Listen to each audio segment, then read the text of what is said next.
Урматтуу Ашырбек Мойдонович, мен сизге кайрылып кетерим Бишкек шаарындагы жол тыгындары боюнча. Бишкек мэри менен сүйлөшөсүздарбы, жол көзөмөлдөөчү кыймылдын служба менен сүйлөшөсүздарбы? Азыр мына көрүп атасыздар, эртеден кечке негизги көчөлөрдө жол тыгын да машинелер. Бир анализ кылып чыкпайсыздарбы? Ал жерде может светофорлорубуз туура эмес орноштурулган, же алардын иштөө тартиби туура эмес.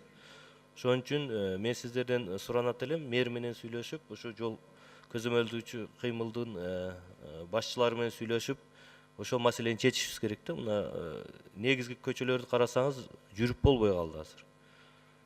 Бул баардык нерсеге тиешелүү да, жол коопсуздугу да, биздин ошо мектепте окуган балдарыбызга дагы, андан сырткары ошо атмосферага да тиешелүү да. Ошону чечип бериңиздерди мен суранат элем. Андан кийинки маселе, Ашырбек Мойдонович, мына түштүктөгү Кызыл Каш шаарында жайгашкан цемент заводу боюнча дагы.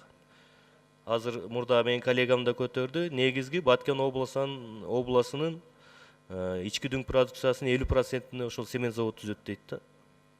Эми сиздерге да мындай өкмөткө деле аны Ош обласыга өткөзсөңүздөр, эртең макроэкономикалык көрсөткүчтөр кандай болот Баткен обласынын?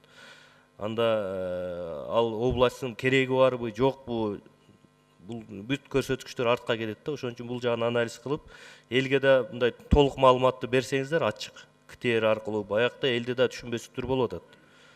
Негизги эмнелер өзгөрдү, кай жакта калды, кай жака өттү? Менин суранычым ошол, көптөгөн элдер мына митингге чыгабыз деп талаптарды коюп атышат дагынчы.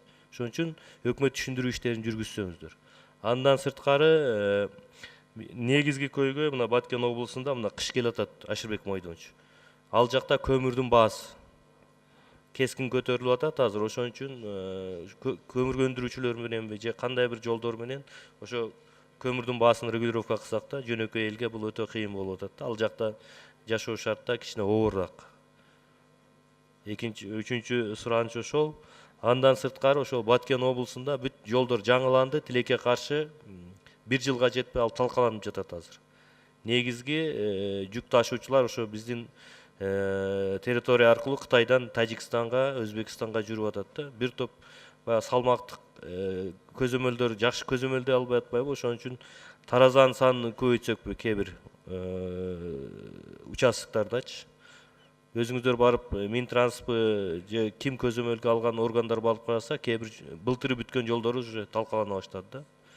Андан сырткары Ашырбек Мойдонович, акыркысы мына катта туз маселесин бир көтөрүп койдуңуздарчы. Месторождение, газ выдырачты. Аны чечишибиз керек. Өкмөттө бир карап мага жооп бериңизди суранам. Рахмат.